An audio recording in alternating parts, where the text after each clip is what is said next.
Hi all, എല്ലാവർക്കും നമസ്കാരം. എൻട്രിയുടെ technical YouTube ചാനലിലേക്ക് സ്വാഗതം. RRBJയുടെ നോട്ടിഫിക്കേഷൻ വന്നപ്പോൾ മുതൽ തന്നെ എല്ലാവരും പറയുന്ന ഒരു കാര്യമാണ്, നമ്മൾ വെബിനാറിലാണെങ്കിലും നമ്മുടെ എല്ലാ വീഡിയോസിലും എല്ലാവരും ചോദിക്കുന്നുണ്ട്, ഇത് പഠിക്കുന്ന ഒരു സ്ട്രാറ്റജി അല്ലെങ്കിൽ ഇത് പഠിക്കാൻ ഒരു മെത്തേഡ് പറഞ്ഞു തരുമോ? എല്ലാവരും കൺഫ്യൂസ്ഡ് ആയിരിക്കും. ഡെഫിനറ്റ്ലി 2019 എക്സാം ഫേസ് ചെയ്ത സമയത്ത് ഞാനും ഭയങ്കര കൺഫ്യൂസ്ഡ് ആയിരുന്നു. കാര്യം ഫസ്റ്റ് സ്റ്റേജിൽ നമുക്ക് നോൺ ടെക്നിക്കലും സെക്കൻഡ് സ്റ്റേജ് ടെക്നിക്കലിന് വെയിറ്റേജ് കൂടുതലുള്ള ഒരു പരീക്ഷ. എസ്പെഷ്യലി ടെക്നിക്കൽ ബാക്ക്ഗ്രൗണ്ടിൽ നിന്ന് വന്ന ആൾക്കാർ അല്ലെങ്കിൽ ടെക്നിക്കൽ എക്സാംസിനെ മാത്രം ഫേസ് ചെയ്തുകൊണ്ടിരുന്ന ഒരാൾ, സ്റ്റേറ്റ് ഗവൺമെന്റ് എക്സാംസിന് വേണ്ടി മാത്രം പ്രിപ്പയർ ചെയ്തുകൊണ്ടിരുന്ന ഒരാളായിരുന്നു ഞാൻ. അപ്പോൾ ആ സമയത്ത് വന്ന ഒരു എക്സാം ആണിത്. അതുകൊണ്ട് തന്നെ എങ്ങനെ നമ്മൾ ഈ നോൺ ടെക്നിക്കൽ ടോപ്പിക്സിനെ ഹാൻഡിൽ ചെയ്യും എന്നുള്ളത് എനിക്ക് വളരെ വലിയൊരു കൺഫ്യൂഷനായിരുന്നു. നിങ്ങൾക്കും ഡെഫിനറ്റ്ലി ആ ഒരു കൺഫ്യൂഷൻ ഉണ്ടായിരിക്കും. അതുകൊണ്ടാണ് പലരും ഈ ഒരു ചോദ്യമായിട്ട് നമ്മുടെ മുന്നിൽ വന്നിട്ടുള്ളത്. സോ അതിൻ്റെ കംപ്ലീറ്റ് സൊല്യൂഷനാണ് ഈ വീഡിയോ എന്ന് പറയുന്നത്. സോ സ്കിപ്പ് ചെയ്യാതെ വീഡിയോ ഫുള്ള് കാണുക. അതായത് നമ്മൾ 2019 പരീക്ഷയിൽ ഞാൻ പ്രിപ്പയർ ചെയ്ത സമയത്ത് ഞാൻ അപ്ലൈ ചെയ്ത് RRBJ എക്സാം ഞാൻ ഇതിനു മുന്നേ എഴുതിയിട്ടില്ല. പക്ഷേ നമുക്ക് 2019 ട്രിവാൻഡ്രം സോണിൽ എക്സാം വന്നു തുടങ്ങിയത്. അതിന് മുന്നേ നമ്മൾ ചെന്നൈ പോയായിരുന്നു എഴുതിക്കൊണ്ടിരുന്നത്. ഞാൻ എഴുതിയിട്ടില്ല, പക്ഷെ ഞാൻ എൻ്റെ ഫ്രണ്ട്സ് എഴുതാൻ പോകുന്നതൊക്കെ ആയിട്ട് അറിഞ്ഞിട്ടുണ്ട്.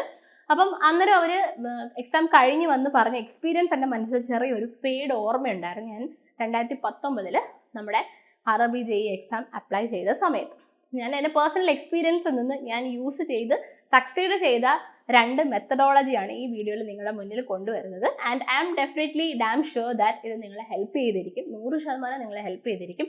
ബിക്കോസ് പലരും കൺഫ്യൂസ്ഡ് സ്റ്റേജിലാണ്. ഹൗ ടു പ്രിപ്പയർ, എത്ര ടൈം വേണം, what to prepare, what to study, അങ്ങനെയുള്ള കാര്യം. അപ്പം ഞാനിങ്ങനെ നെറ്റിലൊക്കെ സെർച്ച് ചെയ്തു. അപ്പോൾ സെർച്ച് ചെയ്ത് നോക്കുമ്പോഴത്തേക്ക് എല്ലായിടവും പറയുന്ന NCERTയിലെ 8, 9, 10 ടെക്സ്റ്റ് ബുക്ക് വായിക്കാനാണ് പറയുന്നത്. പക്ഷെ ഞാൻ ടു ബി ഫ്രാങ്ക് പറയാം, ഞാൻ 8, 9, 10 ടെക്സ്റ്റ് ബുക്ക് വായിച്ചിട്ടില്ല. ഫിസിക്സ്, കെമിസ്ട്രി, മാത്സ്, ബയോളജി ഒന്നും പഠിക്കാനായിട്ട്. ബിക്കോസ് അന്ന് വായിച്ചിട്ടില്ല. വായിക്കാതെ തന്നെയാണ് ഈ എക്സാം എഴുതുന്നത്. പക്ഷെ എങ്ങനെ നമ്മൾ പഠിച്ചു എന്നുള്ളത് പക്ഷെ പറഞ്ഞുതരാം. അപ്പം നമ്മൾ ഈ ഒരു എക്സാം അപ്ലൈ ചെയ്തതിന് ശേഷം വാട്ട് നെക്സ്റ്റ്, അതാണ് നമുക്ക് വേണ്ടത് അല്ലേ.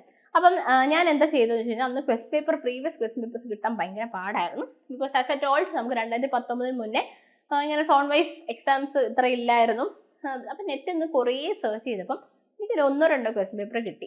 ക്വസ്റ്റ്യൻ പേപ്പർ ഞാൻ നോക്കിയ സമയത്ത് ക്വസ്റ്റ്യൻസിൻ്റെ ഒരു നിലവാരം എനിക്ക് മനസ്സിലായി. അതായത് what are the questions which are asked in this exam. വെറുതെ കുറേ ഫിസിക്സ്, കെമിസ്ട്രി എന്ന് പറഞ്ഞു കഴിഞ്ഞാൽ ടെക്സ്റ്റ് ബുക്ക് വായിച്ച് നമ്മൾ കാർഡ് പോലെ അല്ലെങ്കിൽ ചിലപ്പോൾ നമ്മൾ കൂടുതൽ പഠിക്കാം, കുറവ് പഠിക്കാം അല്ലേ. അപ്പം അതുകൊണ്ട് തന്നെ കാര്യം നമുക്ക് മിക്ക സെൻട്രൽ ഗവൺമെൻറ് എക്സാമിനും NCERTയുടെ ടെക്സ്റ്റ് ബുക്കിനെ ബേസ് ചെയ്താണ് പരീക്ഷയ്ക്ക് ചോദിക്കുന്നത്. പക്ഷേ അതിൽ നിലവാരം കൂടിയതോ കുറഞ്ഞതായ ചോദ്യങ്ങൾ വരാറുണ്ട്. നമുക്കൊരിക്കലും അറിയത്തില്ല എങ്ങനെയാണ് ചോദിക്കുന്നത്. അപ്പം നിങ്ങളും ഈ ഒരു കൺഫ്യൂസ് സ്റ്റേജ് ആയിരിക്കും. അപ്പം നമുക്ക് വേണ്ട ഒരൊറ്റ കാര്യം പ്രാക്ടീസാണ്. ഞാനും ചെയ്ത് അത് മാത്രമാണ്, ക്വസ്റ്റ്യൻസ് പ്രാക്ടീസ് ചെയ്തുകൊണ്ടിരിക്കുക. എന്താണ് പ്രാക്ടീസിൻ്റെ ഇമ്പോർട്ടൻസ് ഇൻ RRBJ? അത് നിങ്ങൾക്ക് തന്നെ വ്യക്തമായിട്ട് അറിയായിരിക്കും. എന്നാലും ഒന്നുകൂടെ ഓർമ്മപ്പെടുത്താം. 2 സ്റ്റേജ് പരീക്ഷകളിലും ആദ്യത്തെ സ്റ്റേജ് 100 മാർക്കിൻ്റെ പരീക്ഷയാണ്. ആൻഡ് 100 ക്വസ്റ്റ്യൻസ് ആണ് ഉണ്ടാവുക. You have to go through these 100 questions in 90 minutes. 90 minute ആണ് നമുക്ക് ഈ 100 ക്വസ്റ്റ്യൻസിലൂടെ കടന്നു പോകാനുള്ള സമയം. ഓക്കെ, അതായത് ലെസ് ദാൻ 1 മിനിറ്റ് മാത്രമേ നമുക്കൊരു ക്വസ്റ്റ്യനെ അപ്രോച്ച് ചെയ്യാനായിട്ട് കിട്ടത്തുള്ളൂ. Is that clear? ഇനി അടുത്തത് രണ്ടാമത്തെ സ്റ്റേജ് എടുത്തു കഴിഞ്ഞാൽ 150 മാർക്കിൻ്റെ പരീക്ഷയാണ്. അല്ലെങ്കിൽ 150 ക്വസ്റ്റ്യൻസ് ആണ്. അതിൽ 100 ആള് നമ്മുടെ ടെക്നിക്കലാണ്, ബാക്കി 50 നോൺ ടെക്നിക്കലാണ്. അപ്പോൾ ഈ 150 മാർക്കിൻ്റെ ക്വസ്റ്റ്യൻസ് അല്ലെങ്കിൽ 150 ക്വസ്റ്റ്യൻസ് 120 മിനിറ്റിനുള്ളിൽ നിങ്ങൾ കവർ ചെയ്യണം. അതും again the challenging factor there is time അല്ലേ. അപ്പോൾ അതുകൊണ്ട് ഈ 2 ഫാക്ടർ നമ്മൾ ഈ ടൈമിനെ ടാക്കിൾ ചെയ്യാൻ വേണ്ടി ഒരൊറ്റ സ്ട്രാറ്റജി എനിക്ക് നിങ്ങൾക്ക് തരാനുള്ളൂ, പ്രാക്ടീസ് ചെയ്താൽ സ്പീഡും അക്യുറസിയും ഓട്ടോമാറ്റിക്കലി കൂടും. പക്ഷെ പ്രാക്ടീസ് ചെയ്തിരിക്കും. സോ സ്റ്റാർട്ടിങ് ഫ്രം ടുഡേ അല്ലെങ്കിൽ ടുമോറോ വെക്കണ്ട, ഇന്ന് തന്നെ തുടങ്ങിക്കോളൂ. എന്താ ചെയ്യാനുള്ളതെന്ന് വെച്ച് കഴിഞ്ഞാൽ പ്രാക്ടീസ് ചെയ്യണം. But what to practice. പക്ഷെ നിങ്ങൾ ബ്ലെസ്ഡ് ബാച്ചാണ്. ബിക്കോസ് 2019 നടന്ന പരീക്ഷയുടെ ക്വസ്റ്റ്യൻ പേപ്പേഴ്സ് നിങ്ങൾക്ക് അവൈലബിൾ ആണ്. നെറ്റിൽ ഇഷ്ടംപോലെ സോഴ്സ് ഉണ്ട്. സോ ഫസ്റ്റ് ഓഫ് ഓൾ നിങ്ങൾ ചെയ്യേണ്ട കാര്യം, ഞാൻ ചെയ്ത കാര്യം തന്നെയാണ് ഇത്. ആദ്യം നിങ്ങൾ ചെയ്യേണ്ടത് RRBJയുടെ പ്രീവിയസ് ക്വസ്റ്റ്യൻ പേപ്പേഴ്സ് ഡൗൺലോഡ് ചെയ്യുക. 2019 ഒരുപാട് ഷിഫ്റ്റുകളിൽ പരീക്ഷ നടന്നിട്ടുണ്ട്. സോ ഈ ഷിഫ്റ്റുകളിലെ എല്ലാ ക്വസ്റ്റ്യൻ പേപ്പേഴ്സ് പോയി നിങ്ങൾ ഡൗൺലോഡ് ചെയ്തെടുത്ത് ഫസ്റ്റ് 0 ലെവലിലാണ്, ഞാനൊന്നും പഠിച്ചില്ല, ക്വസ്റ്റ്യൻ പേപ്പർ നോക്കിയിട്ട് എന്താ കാര്യം, അതല്ല. നിങ്ങൾ ക്വസ്റ്റ്യൻ പേപ്പറിൽ 0 ലെവലിൽ നിന്ന് തന്നെ ക്വസ്റ്റ്യൻ പേപ്പറിലൂടെ കടന്നു പോവാം. അപ്പം ഞാൻ ഒന്നും പഠിക്കാതെ, എനിക്ക് ടെക്നിക്കലി കാര്യങ്ങൾ കുറച്ച് പഠിച്ചതൊക്കെ ഒരു ഓർമ്മകളുണ്ട്. കാര്യം ഇടയ്ക്കിടയ്ക്ക് എക്സാംസ് എഴുതുന്നതുകൊണ്ട് അപ്ഡേറ്റഡ് ആയിരുന്നു. ടീച്ചിങ് ഫീൽഡിൽ തന്നെ നിൽക്കുന്നതുകൊണ്ട് കുറച്ച് അപ്ഡേറ്റഡ് ആയിരുന്നു. പക്ഷെ നോൺ ടെക്നിക്കലി കംപ്ലീറ്റ്ലി സീറോ ആയിരുന്നു ഞാൻ ഈ പരീക്ഷ എഴുതാൻ തുടങ്ങിയ പരീക്ഷ അപ്ലൈ ചെയ്ത സമയത്ത്. അപ്പം ഞാൻ എന്താ ചെയ്തത്, ക്വസ്റ്റ്യൻ പേപ്പറിലൂടെ കടന്നു പോകുന്ന സമയത്ത് ചില ക്വസ്റ്റ്യൻസ് വായിക്കുമ്പം നമ്മൾ 8th and 10th പഠിച്ച ചെറിയൊരു വേഗ് ഓർമ്മയുണ്ട്. മാത്സ് കുറേയൊക്കെ ചെയ്യാനും പറ്റുന്നുണ്ട്, പക്ഷെ ടൈം എടുക്കുന്നുണ്ട്. ഇതായിരുന്നു എൻ്റെ പ്രശ്നം. ഇത് തന്നെയായിരിക്കും നിങ്ങളുടെ പലരുടെയും പ്രശ്നം. അപ്പോൾ ഈ ടൈം ഒന്ന് അറേഞ്ച് ചെയ്യാനായിട്ട് അന്ന് ഞാൻ കുറേ യൂട്യൂബിലൊക്കെ ക്ലാസ്സസ് നോക്കി. അന്ന് RRBJയുടെ സ്പെഷ്യൽ കോച്ചിങ് ഒന്നും ഇല്ലായിരുന്നു മാത്സ് ചെയ്യാനായിട്ട്. അതുകൊണ്ട് കുറച്ചല്ലാതെ ക്ലാസ്സസ് ഒക്കെ കണ്ടിട്ടാണ് എക്സാം വന്ന് എഴുതിയത്. സോറി, നിങ്ങൾക്കാണ് ഇപ്പോൾ ഇഷ്ടംപോലെ സോഴ്സ് ഉണ്ട്. നമ്മുടെ എൻട്രിയുടെ ക്ലാസ്സസ് ഒക്കെ ആണെങ്കിലും SSC CGLന്റെ ക്ലാസ്സസ് ഒക്കെ എടുക്കുന്ന മാത്സിന്റെ പ്രഗത്ഭരായ അധ്യാപകരാണ്. അവർ നിങ്ങൾക്ക് വളരെ കുറഞ്ഞ സമയത്തിനുള്ളിൽ ആൻസറിലേക്ക് എത്താനുള്ള ഷോർട്ട് കട്ട്സ് പറഞ്ഞു തരുന്നതായിരിക്കും. അപ്പം നമ്മൾ ഈ ക്വസ്റ്റ്യൻസിലൂടെ കടന്നു പോയി ക്വസ്റ്റ്യൻസിൻ്റെ ഒരു നിലവാരം മനസ്സിലാക്കി ഒന്നും അറിയാതെ നമ്മൾ ക്വസ്റ്റ്യൻസിലൂടെ പോവാണ്. അപ്പോൾ എനിക്കിത് പഠിച്ചെടുക്കാൻ പറ്റുമെന്നൊരു കോൺഫിഡൻസ് എൻ്റെ ഉള്ളിൽ വന്നു. ആ ഒരു കോൺഫിഡൻസ് നിങ്ങൾക്കും കിട്ടും. നിങ്ങൾ ഡെഫിനറ്റ്ലി 2019 ക്വസ്റ്റ്യൻ പേപ്പേഴ്സ് ഡൗൺലോഡ് ചെയ്തെടുത്തേ പറ്റും. നിങ്ങൾ അത് ചെയ്തെടുത്തു കഴിഞ്ഞാൽ ഡെഫിനറ്റ്ലി നിങ്ങളുടെ കോൺഫിഡൻസ് കൂടുമെന്നുള്ള കാര്യം ഞാൻ ഗ്യാരണ്ടിയാണ്. നിങ്ങൾക്ക് മനസ്സിലാവും എനിക്കിത് പഠിക്കാൻ പറ്റും എന്നുള്ളൊരു കോൺഫിഡൻസ് വന്നു കഴിഞ്ഞാൽ ഗോ ഹെഡ്. അങ്ങനെയാണ് ഞാൻ ചെയ്തത്. പഠിച്ചു തുടങ്ങി. എങ്ങനെ പഠിച്ചു തുടങ്ങിയതിന് എന്നെ സഹായിച്ച ഒരാളാണ് അരിഹന്ത് പബ്ലിക്കേഷൻസിൻ്റെ ബുക്ക്. നിങ്ങൾക്ക് സ്ക്രീൻ എത്രത്തോളം കാണാൻ പറ്റുമെന്ന് അറിയത്തില്ല. ഒരു സ്റ്റഡി പാക്കേജ് എന്ന് പറഞ്ഞിട്ടാണ് ഈ ബുക്ക് അവൈലബിൾ ആയിട്ടുള്ളത്. എനിക്ക് തോന്നുന്നു ഫ്ലിപ്കാർട്ടിലും ഒക്കെ അവൈലബിൾ ആണിത്, ആമസോണിലൊക്കെ അവൈലബിൾ ആണ്. ജൂനിയർ എഞ്ചിനീയറിംഗിൻ്റെ നമുക്ക് ഇലക്ട്രിക്കൽ, മെക്കാനിക്കൽ, ഇലക്ട്രോണിക്സ്, സിവിൽ എല്ലാം ഉണ്ട്. പ്രാക്ടീസ് സെറ്റ് ഉണ്ട് നിങ്ങൾക്ക്, അതായത് ക്വസ്റ്റ്യൻസ് പ്രാക്ടീസ് ചെയ്യാനായിട്ട് പ്രാക്ടീസ് സെറ്റ് ഉണ്ട്, തിയറി പഠിക്കാനായിട്ട് തിയറി ഉണ്ട്. ഞാൻ ഇത് മാത്രമേ വാങ്ങിച്ചിട്ടുള്ളായിരുന്നു അന്ന്. അപ്പം അതിനകത്ത് ഫസ്റ്റ് സ്റ്റേജും ഉണ്ട്, സെക്കൻഡ് സ്റ്റേജും ഉണ്ട്. അപ്പം അതിനകത്ത് നിങ്ങൾ ക്വസ്റ്റ്യൻസ് നിങ്ങൾക്ക് തിയറിയുള്ള ബുക്കുണ്ട്. പക്ഷെ CBT 1 അത് മാത്രം പഠിച്ചാൽ മതിയോ എന്ന് ചോദിച്ചാൽ ഞാൻ ഒരിക്കലും പറയത്തില്ല, അത് മാത്രം പഠിച്ചാൽ പോരാ. ഞാൻ ജനറൽ PSCയുടെ ഒരുപാട് ക്ലാസ്സസ് കണ്ടിട്ടുണ്ടായിരുന്നു. ബിക്കോസ് RRBJക്ക് കസ്റ്റമൈസ് ചെയ്ത് അന്നൊരു കോഴ്സ് അവൈലബിൾ അല്ലായിരുന്നു, അതുകൊണ്ടാണ്. അപ്പം ഞാൻ ജനറൽ PSCയുടെ നമ്മുടെ കേരളത്തിലൊക്കെ ഒരുപാട് നല്ല ടീച്ചേഴ്സ് ഉണ്ട്, നമ്മുടെ എൻട്രിയിൽ തന്നെയുണ്ട്. അപ്പോൾ അവരുടെയൊക്കെ കുറേ ക്ലാസ് ഞാൻ ഫോളോ ചെയ്തിട്ടുണ്ടായിരുന്നു. മാത്സും എല്ലാം അവരുടെ SSC CGLൻ്റെ ഒക്കെ ക്ലാസ്സസിൻ്റെ വലിയ സാറുമാരുടെ ടിപ്സൊക്കെ നോക്കിയിട്ടാണ് പഠിച്ചത്. അപ്പം ഞാൻ യൂട്യൂബ് കുറേ വീഡിയോസ് അന്ന് കണ്ട് പഠിച്ചിരുന്നു. ഓക്കെ, അപ്പം അങ്ങനെ. പക്ഷെ നമുക്ക് RRBJയുടെ കസ്റ്റമൈസ്ഡ് കോഴ്സസ് ഒന്നും അന്ന് അവൈലബിൾ അല്ലായിരുന്നു കേട്ടോ. ഒരുപാട് നമുക്ക് സോഴ്സ് കുറവായിരുന്നു. അപ്പം അന്ന് അത് പഠിച്ചിട്ടുണ്ടായിരുന്നു.